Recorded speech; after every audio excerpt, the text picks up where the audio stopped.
Thank you so much, Kasemi, and thank you, Jeroen, for hosting me this year at IES. And thank you all for coming. I'm looking forward to sharing my current project with you and getting some comments and suggestions back. What is the realist imagination, and why historicize it? Who was Hans Morgenthau, and why does he matter today? Realism is a tradition of discourse that has spanned the academic and policy worlds in U.S. foreign policy making since the 1930s. In recent decades, figures such as Henry Kissinger, Condoleezza Rice, and Brent Scowcroft have identified as realists. Realists typically claim to use the national interest as the main yardstick of foreign policy decisions, rather than moral or legal considerations. They eschew ambitious projects of global reform or collaboration, especially ones that seem to threaten American sovereignty, and they evince a generalized skepticism towards the notion of the functioning rule of law in international affairs. Furthermore, realists tend to embrace metaphors such as hard-headedness, sobriety, or cool calculation to describe their ideal statesmen, and denigrate their foes for an excess of moral or legal idealism or emotional connection to world events. The prestige of realist discourse grew so pervasive during the Cold War that today we have difficulty recognizing realism as something other than prudence, ancient wisdom, or just common sense. Even the hapless Trump has been sent to Kissinger for remedial lessons in statesmanship. How realism was constructed as the common sense of the post-war is a story in which our protagonist today, Hans Morgenthau, played a central role. Born in 1905 to a German Jewish family and trained in law, he fled Germany for Geneva and then Madrid when the Nazis came to power. In 1937, he emigrated to the United States, where he rose from poverty to become a renowned professor at the University of Chicago, advisor to the U.S. State Department, member of the Council on Foreign Relations, author of an academic bestseller, and a prominent public intellectual. In the 1950s, Politics Among Nations, his magnum opus, was assigned more than all other texts of international relations combined and has gone through multiple editions since. A pillar of the Cold War establishment, Morgenthau was an early, visible, and passionate critic of the Vietnam War, and as a consequence became influential for some liberals and leftists in the 60s and 70s. Morgenthau was also a deep and acknowledged influence on the most important Cold War policymakers, figures like George Kennan, Dean Acheson, and Henry Kissinger. Now, international relations scholars have long traced their roots to Morgenthau, so in focusing on Morgenthau today, I am not uncovering a forgotten founding father of academic IR theory or U.S. foreign policy in the early Cold War. Harvard's Stanley Hoffman, long affiliated with their Center for European Studies, called him the, quote, founding father of U.S. international relations, and, quote, the Pope of realism, unquote. But Morgenthau's writings and career still interest, despite all that has been written about him, because what counts as a realistic foreign policy and how to define the realist tradition matters. It matters to anyone concerned about international affairs today.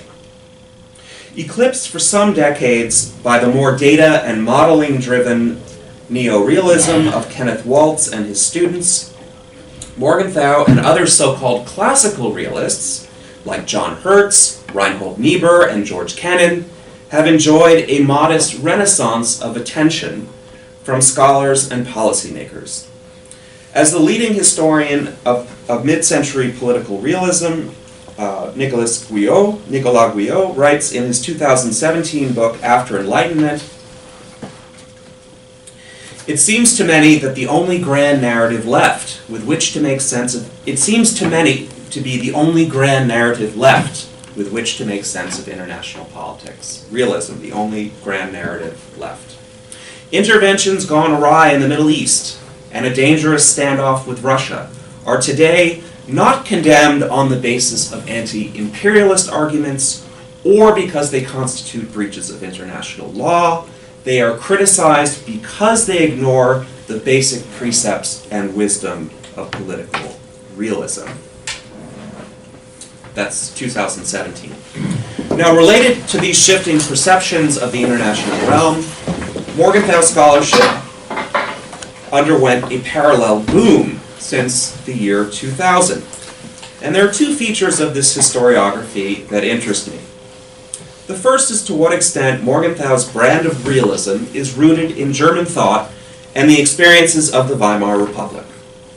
Second, to what extent does the realism of the Cold War merely recapitulate or extend traditions of thought that stretch back to Bismarck's Realpolitik or Meineke's Raison d'État? A third question, much debated in the literature, is the question of the exact relation of Morgenthau's international political theory to that of the Weimar ultra-conservative legal and political theorist Carl Schmitt. Now, many of you are familiar with Carl Schmitt, but for those who are not, let me just briefly identify him. Born in the 1880s, Schmitt was a right-wing German Catholic, critical of the Weimar Republic from an anti-liberal perspective. His terse formulations, such as "he who invokes humanity wants to cheat," and "sovereign is he who decides on the exception," fascinated and attracted intellectual admirers and students from across the political spectrum. Deeply anti-Semitic, he joined and supported the Nazi Party, lending his legal expertise and prestige to the Third Reich in both its domestic and international endeavors. Now let me highlight some different interpretations of Morgenthau's relationship to German thought in general, to Schmitt in particular, and to the realist tradition writ large. My thesis is that we have learned a great deal from this Morgenthau literature, this Morgenthau boom, but I fear that the most recent revisionist accounts of him exaggerate his liberality and progressivism. In 2000, Martti Koskenniemi wrote in his celebrated History of International Law that German refugee jurists such as Morgenthau, Hertz, or Karl Deutsch brought with them from Weimar an obsession with the fragility of law and projected that image of Weimar law onto international law writ large. For Koskenniemi, therefore, Morgenthau is both a deeply German thinker and his realism significantly influenced by Schmitt. In Nicolas Guyot's recent books as well, Morgenthau is depicted as a deeply Schmittian thinker, and realism fundamentally influenced by political theology. Quote, "Schmittian ideas could remain influential because they found in the US a cultural receptacle in the neo-Orthodox Protestantism represented by Niebuhr and the Christian realists. Once translated in the indigenous language of conservative Christian realism, this import became indetectable." Guyot concludes that Schmitt and Morgenthau shared essentially an identical understanding of the political and shared an aristocratic nostalgia for an elite-managed politics. Now contrast these views, which I call the orthodox view, of Koskenniemi and Guyot with two other scholars of the finest caliber, who I call the revisionists. William Sherman was one of the first to emphasize the Schmitt-Morgenthau connection. But in a pioneering reassessment of Morgenthau in 2009, he suggested that he was wrong to overemphasize the influence of Schmitt. And indeed, Sherman wished to suggest a much more progressive reading of Morgenthau and the roots of his ideas. Morgenthau was always a more nuanced thinker than the conventional wisdom about Morgenthau could allow, Sherman argues. He was never just a theorist of power politics, indifferent to considerations of law, morality, or justice. And while Sherman rightly emphasizes the cosmopolitan moments in Morgenthau's thought, I believe he exaggerates the lasting influence on Morgenthau of the social democratic lawyer Hugo Zinsheimer and his leftist Weimar milieu. stressing the, quote, radical roots of realism. And remember, we're talking about the tradition with which Kissinger and others identify, right? So to make a thesis in which that conservative tradition has leftist origins is a radical claim. Stressing the radical roots of realism, Sherman argues that Morgenthau, therefore, was always an uneasy realist. So not even Morgenthau is a realist, claims Sherman. The arch-realist, the Pope of realism, is not really a realist. Their intellectual father, the realist intellectual father, I suspect, would have been justifiably alarmed by many of the morally complacent and institutionally conservative intellectual strands found among his offspring. And it is true, you can look at the Morgenthau correspondence with Kissinger, and they have a falling out, and you see Morgenthau saying the very critical things about Kissinger and his prosecution of the war in Vietnam. So he's right in that sense. Sherman is also right to emphasize the normative dimension in Morgenthau, but he ties himself into a pretzel arguing for Morgenthau's simultaneous fascination and revulsion with Carl Schmitt, and he sort of goes back and forth showing the textual evidence for both. Similarly, the historian Udi Greenberg argues that the continuous leitmotif of Morgenthau's career was the desire to balance recognition of power politics and the national interest with moral and ethical considerations. So the leitmotif is that of balance. As Morgenthau's prestige and influence with the Cold War intellectual establishment grew, he saw that he was being read in a one-sided way, but his desire to be influential, Greenberg concedes, quote, left him hesitant to speak about this tension. With time, however, his frustration with this misunderstanding of his work would lead him to articulate a devastating critique of U.S. diplomacy, unquote. Greenberg thus develops an unconvincingly teleological model of Morgenthau's thought, a frustration explosion model that posits a real Morgenthau perverted by Cold War misunderstandings and only emerging into his true self in opposition to the Vietnam War. Quote, as the 1950s progressed, Morgenthau became increasingly frustrated with diplomats who espoused his realist theory to justify policies he opposed.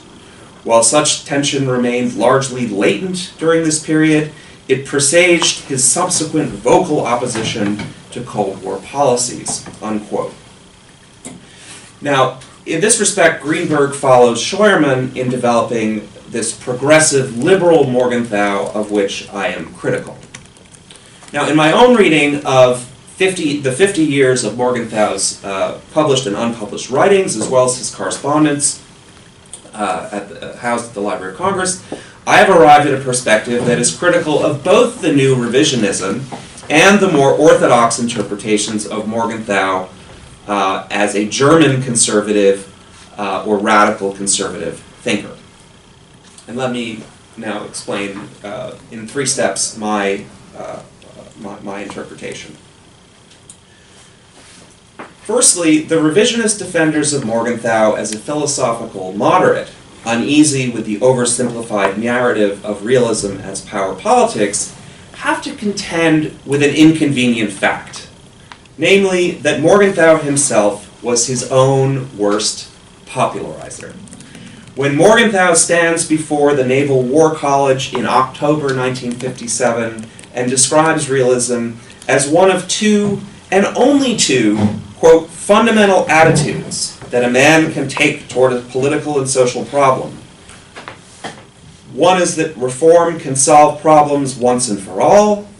The other that problems are fundamental and can only be mitigated, transformed, but not eliminated together. And of course, the latter is the realist, who understands that problems can only be mitigated, but not eliminated. When Morgenthau frames things in such an oversimplified way, he cannot also legitimately complain that he has been misunderstood, which of course is the claim that Greenberg and Sherman put forth. When Morgenthau is described as a liberal or even progressive Democrat, we must remember how Morgenthau sought to assimilate his own views to the American conservative tradition. Conservatism, he writes, quote, is part and parcel of the American political tradition. That conservatism holds, as we saw the realist philosophy of international relations to hold, so he identifies with both, that the world, imperfect as it is from a rational point of view, is the result of forces inherent in human nature. To improve the world, one must work with these forces, not against them. Now, defenders of Morgenthau like to point to textual examples which illustrate his commitment to a power politics that is not just pure power politics, but rather a power politics rightly understood. In 1945, for example, Morgenthau wrote of American statesmen that, quote, whether they swear by Wilson or by Machiavelli, they are always utopians, pursuing either nothing but power or nothing but justice. Nothing but power or nothing but justice. At times, Morgenthau pretends to offer a via media between the two. But I believe Morgenthau is a confusing, self-contradictory thinker on power politics. In short, he wants to have his cake and eat it too. Consistently, Morgenthau argued for the irreducible autonomy of the power political as a dimension of social life. In this way, he clearly built on Schmitt's concept of the political, which insisted on the specificity of the political sphere, while disagreeing with some of the details of Schmitt's argument. Where for Schmitt it is the friend-enemy relation that constitutes the truly political phenomenon, for Morgenthau, the true mark of the political is the struggle for power. Consider this private letter from Morgenthau to Dean Acheson in 1963, which riffs on Schmitt's 1927 concept of the political. He writes to Acheson, "What I find so disturbing in the Washington scene today is the dearth of men who are capable of thinking in political terms. It is not so much a question of evaluating Cuba, Berlin, or de Gaulle one way or the other, as it is the congenital inability to bring political categories to bear upon these issues." You can hear the frustration. "It is as though people were to judge paintings not in view of their intrinsic aesthetic value, but in terms of, say, the cost of their production, the chemical composition of the paint, or their physical relations to each other." As the 50s went on, Morgenthau, in a sense, bifurcated. The one Morgenthau arguing for the primacy of power in political life, the other repeatedly saying, "I didn't say there's only power." Morgenthau thus became a balancer of power considerations, as it were. Quote, "When the times tend to depreciate the element of power, political science must stress its importance. When the times incline towards a monistic conception of power, it must show its limitations. When the reality of power is being lost sight of over its moral and legal limitations, political science, must point to that reality. But when law and morality are judged as nothing, it must assign them their rightful place." Now, to me, this is a very frustrating thinker to read. He oscillates between partisanship and detachment. At times, he is a partisan who dispels illusions, who insists on a proper respect for the political as the sine qua non of realistic perception. At other times, he is the detached ethicist, playing the role of balancer and restrainer, who demands we avoid the excesses of power politics. So that's the first comment in response to the revisionists. Secondly, despite their strong disagreements, both those who argue for a Schmittian Morgenthau and an anti- or non-Schmittian Morgenthau treat Morgenthau as essentially fully formed by his life in Europe. That is, when he leaves Europe in 1937, at the age of 32, he is intellectually fully formed. And this move has the effect of unduly discounting the import of his encounter with American culture, politics, and academia. His encounter with behaviorist political science at the University of Chicago is the clear catalyst for his writing of Scientific Man versus Power Politics, which remained his favorite book until the end of his life. This is a deeply Schmittian text, unmistakably Schmittian text, remarkable for its tendentious rendering of rationalist liberalism's failure to grasp the perennial and elusive force of the political.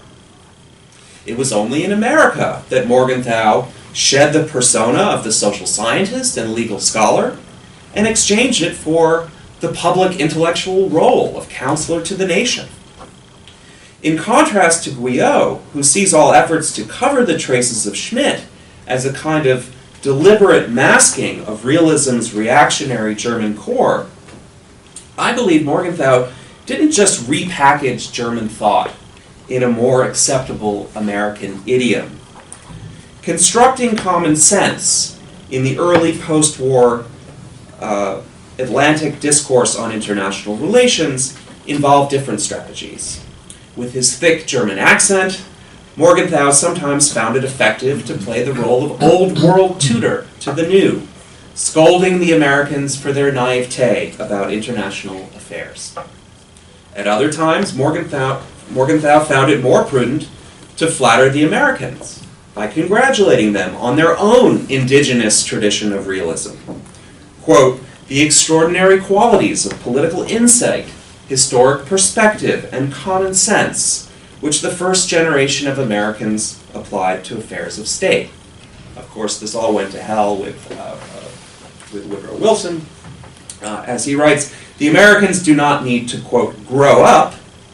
They just need to clear their heads of the moralistic clutter. They do not need to, quote, grow up. They just need to clear their heads of the moralistic clutter that prevents them from accessing their, quote, instinctive common sense. So the moralistic clutter is my phrase, not his.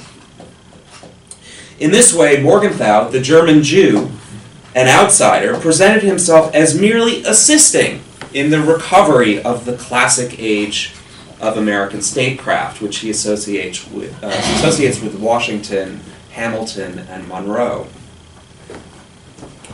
Finally, I believe that it is only in the 1940s and 50s, and only in America, that Morgenthau comes to identify as a political realist and to develop his mature understanding of what that meant.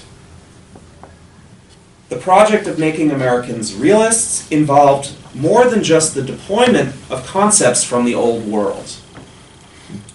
Constructing power politics as the signature of the real, and realism's key concepts as common sense, required Morgenthau not just to invent, but to embody and perform what it meant to be a realist.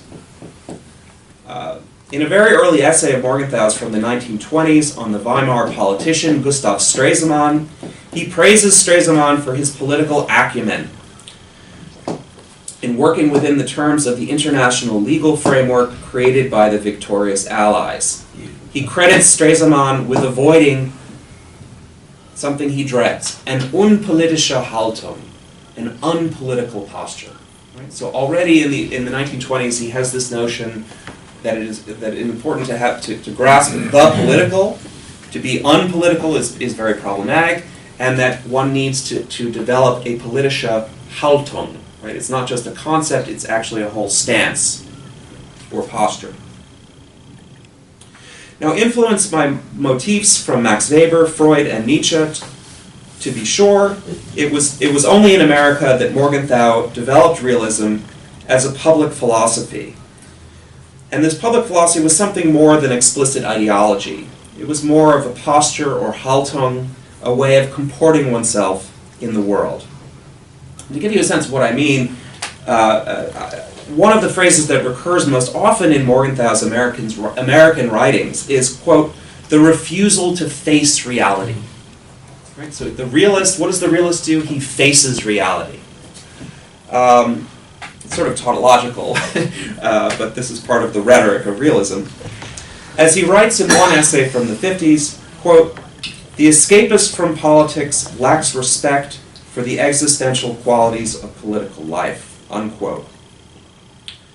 Or as he puts it elsewhere, power is, quote, "the central problem of our age, but the modern tendency is to face the problem of power as it were with a squinting eye." Morgenthau's emphasis on facing power, which puts physical emphasis on the face and eyes and implies a masculine posture, suggests the youthful Morgenthau's own face, marked as it was by dueling scars incurred in the traditional German fraternities. Now, sometimes the realist Haltung is described in the rhetoric of science, at other times as a form of art. One version of Morgenthau's realist posture is that of the psychoanalyst, a figure who claims the authority to separate reality from illusion, rationality from emotion. And this is very much in line with the prevailing ego psychology in 1950s America. He writes, "We expected from World War II a reaffirmation of the secure position in world affairs which we had inherited from the Founding Fathers. It is naturally shocking, therefore, to recognize that a happy chapter in the history of the nation and in one's own way of life has come to an end. There are those who reconcile themselves to the inevitable, and there are others who try to escape from such a disappointing and threatening reality into the realm of fantasy." So he's deploying these categories of fantasy versus reality, and the realist is sort of psychoanalyzing the nation, trying to get it to accept the reality principle. Now, at other times, he describes the realist Haltung as more ineffable, a type of art, unquantifiable, unsystematizable, that resists definition. The, quote, "secrets of Winston Churchill's greatness," he writes in an admiring essay on Churchill, "are too mysterious to be explained. They can only be adumbrated." They cannot be explained, they can only be adumbrated. Quote, "The outstanding quality of that intellectual force that Churchill had is the ability to see a problem in its true proportions, by not allowing the involvement of will and emotion to interfere with understanding. What is required of the statesman is first of all to see clearly himself, the enemy, and then himself again as the enemy sees him. Politics is an art and not a science. The social world, deaf to the appeal of reason pure and simple, yields only to that intricate combination of moral and material pressure which the art of the statesman creates and maintains." So in conclusion, Morgenthau's real genius was not as a thinker. Much of his critique of legalism can be found in Carl Schmitt, other aspects of his legal theory in Hans Kelsen, his political ethics in Max Weber, his anthropology and psychology in Nietzsche and Freud. Rather, his genius, I argue, consisted in his ability to formulate a realist stance, posture, or Haltung, that capitalized on the authority of science in mid-century America, while also strategically emphasizing the ineffable qualities of statesmanship and decision. This strategy allowed realism to take root in academic institutions as a form of political science, international relations, that was in principle open to all, but still to retain its aristocratic aura of an elite practice fit only for a chosen few. If we want to understand how realism became the common sense of the early Cold War era, Morgenthau is one of the most interesting places to start. Thank you.